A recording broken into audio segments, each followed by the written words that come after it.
Bismillahirrahmanirrahim. Assalamu alaikum everyone. Today I'm going to talk to you about ayahs number 41 to 50, which is the next passage in Surah Maryam, and that is the passage about Ibrahim alayhi salam. He's the third individual to be mentioned in detail. So the first individual to be mentioned in detail, the story to be mentioned in detail, was Zakaria, tied in with Yahya. The second was Maryam, tied in with Isa. Then there was a special passage about Isa. And then the story of and the dialogue from Ibrahim has gotten some unique attention in the surah. So from 41 all the way to 50, just like I mentioned before, the first ayah is going to be kind of a title ayah, وَذْكُرْ فِي الْكِتَابِ إِبْرَاهِيمَ إِنَّهُ كَانَ صِدِّيقًا نَبِيًّا. Just some things before I get into the structure of the ayah, some things about the logical continuity of some of the themes in the surah that are important to take note of. The first thing you find is that Ibrahim alayhi salam's story is really continuing from what started with Zakaria. Zakaria was in solitude, and he was in seclusion, and he made a prayer. Maryam was in solitude, makanan, sharqiyya, and she was in solitude when the angel came. So solitude seems to be a theme, and in this surah you'll see وَأَعْتَزِلُكُمْ وَمَا تَدْعُونَ مِن دُونِ اللَّهِ. I'm going to leave all of you alone and be by myself, be in solitude, be in seclusion. So that's going to be mentioned again. So solitude seems to be or being alone seems to be a continued recurring theme in these stories. The other is that there's a prayer involved. Everything okay? Yes, some people are complaining there's no sound at all. No sound at all? How come? I'm going to try that again. I don't know. Should I try again? No, we can. You can hear sound? Yeah. Dude, okay, From the phone. Yeah. Yeah. Somebody's here who's on the phone who can hear sound. Okay, so if you can't hear, y'all got a computer problem or a phone problem. Also maybe an ear problem. I don't know. Okay, so what was I saying? Something about Islam, something about seclusion and prayer. And then seclusion and prayer leads to the granting of a child. So what you find in the case of Zakaria as a child after the seclusion and prayer, you find in the story of Mary after seclusion a child. And here, after seclusion, Allah will say that He granted him Ishaq and Yaqub and their lineages, and later on Ismail will be mentioned. So that's a continuity that's going on. It's also an interesting contrast that previously when the surah began, we found an old believer who's at the verge of death. He says his hair has turned white or gray, and he's concerned about the future generations. And this story begins with a young man concerned about the elder. So the elder was concerned about the young, and here the young, meaning Ibrahim, as a young man, is concerned about his dad, and he's talking to him about what he's doing wrong. So it's kind of this flip of the equation. The other interesting kind of continuity is divine intervention. And what I mean by that is Allah divinely intervened in the birth of Yahya. Allah, of course, divinely intervened in the birth of Jesus. And actually, even before then, He divinely intervened in the birth of Mary, interestingly enough, because that's talked about in Al Imran. Now He's going to divinely intervene in the birth of not only Ismail, but also Yaqub, also Ishaq, because Ibrahim alayhi salam had them at a very, very old age. So there's an undercurrent of children that were born out of the norm, not from what you expect, miraculous births, if you will. And that's being kind of carried forward even into the story. The point of that, remember this, the central point of this surah is to actually, speak to the Christian audience about some of the views they hold about Jesus. And part of that view that's being emphasized here, not directly but through contemplation, is why are you considering Him divine? When God has intervened in miraculous births over and over and over again, even in the story of Ibrahim alayhi salam. Even that is full of stories of miraculous births. Then the some interesting themes here is also that Allah, He left His people, meaning He left the nation that He was a part of, and then Allah granted him the gift of guidance, right? And then in it there's an undercurrent that sometimes you belong to a certain faith community, you belong to a certain community, and you realize you're convinced of a different truth, and if you accept that truth, you'll be ostracized or kicked out of the group that you belong to. Maybe even your family will kick you out, and that's okay, because then you're walking in the footsteps of Ibrahim alayhi salam. And even though you've lost connection to those who came before you, Allah will grant you so much more into your future. So Allah gives him great generations to come. Think about the people who, I often talk about my ancestry and how some of my ancestry goes back to people that were Buddhists. And some guy at some point became Muslim, or some lady became Muslim, And they decided that they must have been ostracized by their family and their community when they held on to Islam. And as a result of that, today I was raised by my parents as a Muslim, right? And I have the opportunity to raise my children as Muslims. So Allah grants faith to the future generations, but somebody has to take a leap of faith in order to do that. The other interesting thing is Ibrahim alayhi salam is actually tied in a sense to everything that's come before in a number of ways. One, of course, one of the great points that's being made in the surah is the oneness of God. And nothing should come in the way of our belief in the uniqueness of God. He doesn't have a child, he doesn't father, he's not fathered. And nobody represents the unique oneness of God more than the father, the patriarch of all of them, which is Ibrahim alayhi salam. The way he's talked about by the end of the discussion, at the end, Allah talks about him having Isaac, Ishaq, and then Jacob, Yaqub. Of course, through Jacob you get Yusuf. And Yusuf, interestingly, also is a miraculous child because he was supposed to be dead, and yet he survived from a well. So there's divine intervention, even the way he was saved. And being miraculously saved is an important theme for the Christian audience, because the miraculous saving of Jesus is part of what the Quran is arguing, that God intervened and saved him, unlike the view that he was actually sacrificed. So, Yaqub alayhi salam was miraculously saved. And then on top of that, Ibrahim himself was actually supposed to be executed, thrown into a fire, and he himself was miraculously saved. Right? So a lot of the ideas that revolve around one's faith in Jesus, those themes have come with other prophets, and none more clearly than Ibrahim alayhi salam himself. And of course, the idea that Ibrahim alayhi salam performed or Jesus performed many miracles. And what are some of the miracles of Ibrahim alayhi salam? Well, Ibrahim alayhi salam was told to slaughter birds, and they all came back running towards him. That comes in Surah Al-Baqarah. And with Jesus, he was given the shape of a bird, and he blew into it, and by Allah's permission, it becomes a living bird. So there are these interesting parallels between just the reference to Ibrahim, even though those things haven't been explicitly mentioned. Just the reference to Ibrahim alayhi salam conjures up a lot of those memories that seem to be intended. Okay. Now, as far as the lineage is concerned, it also goes back eventually from Isaac to Jacob. Jacob is Israel, from the children of Israel to Moses, Musa alayhi salam all the way down, Musa and Harun all the way down. What are you going to find? You're going to find Imran, the family of Imran, through him Mary, and through Mary Jesus. So and Zakaria is up in there somewhere too. So by mentioning Ibrahim alayhi salam, you're actually mentioning the ancestor of the two that were mentioned above. So you're going back to the original source, which is Ibrahim alayhi salam, of all of this discussion. Let's see if I have anything else before I get to the structure. Okay. No, the rest is about Musa alayhi salam. By the way, I'm getting ahead of myself, but when Allah will mention Musa alayhi salam, also a baby that was supposed to die and miraculously saved.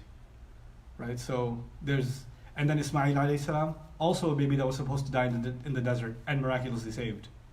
So the theme of being miraculously saved and babies and children like Yusuf alayhi salam and miraculous births just keeps recurring and recurring and recurring, as if to get the point across that this is not something unique to Jesus. This is something that's been happening in one way or the other by Allah's intervention throughout history, right? So, let's get to the dialogue of Ibrahim alayhi salam himself. So it's broken up. These are my preliminary notes. I've not completed them, but it's broken up into what I can tell as 3 distinct parts. The first part is 4 times he talks to his father. I'll get back to that. But Ya abati, Ya abati, Ya abati, Ya abati. My beloved father, my beloved father, my beloved father, my beloved father. That happens in ayahs number 42, 43, 44, and 45. So he talks to his dad a lot. When he talks to his dad a lot, his dad responds in ayah number 46. Araghibun anta an alihati? You're going to turn away from my gods? And then I'm going to stone you to death, and you better get out of my face. You better leave and not ever come back. Go far, far away from me. Wahjurni maliya. So he speaks exhaustively to his father. His father responds in a very aggressive tone and kicks him out. Then he speaks one last time to his father. So 4 times he spoke to his father, which is kind of a long, drawn-out conversation. My beloved father, my beloved father, my beloved father, my beloved father. Dad responds angrily. And then finally, Salamun alayka, peace be on you. I'm not going to fight you. You're fighting me, I'm not going to fight you. And I mean peace. And I'm going to pray for your forgiveness. And I'm leaving. If I don't have your shelter, I'll have the shelter of my master. Innahu kana bi hafiya. Okay? So God's the one that's going to take care of me. That seems to be the 2 elements of the conversation. Most of it started with Ibrahim speaking, it ended with Ibrahim speaking to his dad, and in the middle was his dad's harsh response. We'll come back to that in a second, but give you an overview first. Then he turns to the rest of the people, as if you can imagine he's leaving the town. And when he's leaving the town, he says, I'm going to abandon all of you and seclude myself from all of you and whatever you call other than Allah. And then Allah mentions seclusion again. And when he secluded himself from them and whatever they worship other than Allah, he mentioned seclusion twice. Then he says he granted him Ishaq and Yaqub. And he granted them from his mercy also. So grants, seclusion. So there's a sort of a stream of verbiage that's happening here twice and then twice. This is the last portion of the conversation. But there seems to be some sort of a logical connection, a subtle one between these two. But let's come back for a second. The first thing he told his dad is, why do you worship what doesn't hear and doesn't see and can't benefit you at all? Okay? So why do you worship lifeless gods? Second, why do you worship, I have knowledge you don't have. Follow me. The second thing. So one, he questions his dad's religion. You're worshiping the wrong thing. Second, he says, I know what you don't. The third thing is, don't worship the devil. He's always been disobedient to Ar-Rahman, to the most caring one. And then finally he says, I'm afraid that you're going to get punishment. Because you're I think I should mention shaitan here. I'll leave it. Okay, so I'm afraid that you're going to get hit with punishment. And you're going to become a friend to the devil. Anyway, these are the four things he says. Obviously, these are offensive things to say to a father. A son telling a dad, you follow the wrong religion. Why do you follow that? That's going to make a dad upset. Here's one reason he's upset already. You see that? He says, I know what you don't. What son is going to say to his father, I know what you don't know, follow me, and the dad's not going to be upset. So that's also upsetting. Then he says, don't worship the devil. It was don't worship gods that don't hear and don't see, but don't worship the devil? Seriously? You're going to tell me I worship the devil? He's going to get even more angry. And then on top of all, and you're going to be a friend to and he's been disobedient to Allah, to Ar-Rahman, so you're being disobedient to God. And then finally, I'm afraid that you're going to get punished. Basically, he's telling his dad, you're going to go to hell. I'm scared you're going to go to hell. He's really getting on his dad's nerves. But if you look at it another way, what's happening here is he's bold enough to speak the truth to a family member about what they're doing wrong that will land them in permanent harm. And the first thing he does is try to reason with him. How can you worship something that doesn't hear and doesn't see? Why are you doing that? And he doesn't get a reasonable response. And he says, you are not able to provide me with a reasonable response, but I have reason that you don't have. I have knowledge that you don't have. Just hear me out. Just pay attention, just listen to me. I can show you something better. So you could read this as an offensive thing, but this is actually a caring thing. And then he says, and by the way, you doing this isn't just, let me do what I'm doing. You're not just following inanimate objects. The reality behind these inanimate objects is, it's the devil inspiring it. It's actually the worship of the devil. And in doing so, you're denying yourself the rahmah of Allah, because He's always been in opposition to Allah. I want you to have mercy from God. So please realize that this is not just something you chose to do and has no consequences. It has consequences. And then he says, I'm saying all of that. I know you're mad at me, Dad, but I'm afraid for you. I'm doing this because I don't want you to be hurt. And that's why I'm saying all of this. إِنِّي أَخَافُ أَنْ يَمَسَّكَ عَذَابٌ. I'm afraid that punishment is going to hit you. I don't want that to happen to you. So this speech has an enormous amount of sincerity in it. From a structural point of view, you notice that he mentioned worship twice. A and A again. لِمَ تَعْبُدُ لَا تَعْبُدُ. Then here he says, I know what you don't know. Which sounds arrogant, right? It sounds like, follow me? Why should I follow you? Here's why you should follow me. Because I'm afraid for you. I'm not telling you this because I want superiority. I'm worried about you. That's why I'm doing this. So the rationale, the underlying thought process behind not worshipping is captured in Ya La Ta'budu Shaitan. The underlying thought process for saying, I know what you don't, follow me, is my fear for you. So these two are connected together. Just like the first two are connected together. So it's like an A and a B, and then an A and a B. Now the father responds. And the father has no reasonable response. He says, how dare you get away from my gods? He didn't rationalize his gods. He didn't provide a justification because he didn't have one. All he had was anger. You better be quiet. You better get back in line, or I'm going to kill you. I'm going to get you stoned. Or just get out of my sight. I don't want to talk to you. I don't want to deal with you. At this point, you're dealing with a family member who doesn't want to be reasoned with, who doesn't care about your concern, who you tried to appeal to their mind and you tried to appeal to their heart, but it didn't matter. They're too stuck in their ways. So all he can do now, this is what you do before you realize that someone is stuck in their ways. And once they've given their position and they don't want anything to do with you, here's the final conversation. Salamun alayka sa'astaghfiru laka rabbi. I mean peace for you. Peace to you, Dad. I'm out. That's fine. You want me to go? I'll go in peace. And I'm just going to pray for you. That's all I can do now. In other words, this is actually, if Ibrahim alayhi salam, by the way, if anybody's going to convince anybody and change a family member, it should be Ibrahim alayhi salam. It's kind of got the license over that one. And so when people say, hey, what do I say to my family member? Then they can change. Can you give me some ayah that I can recite to them? I was like, how about these ayat? These might be good. 41 to 47. Because we don't change people.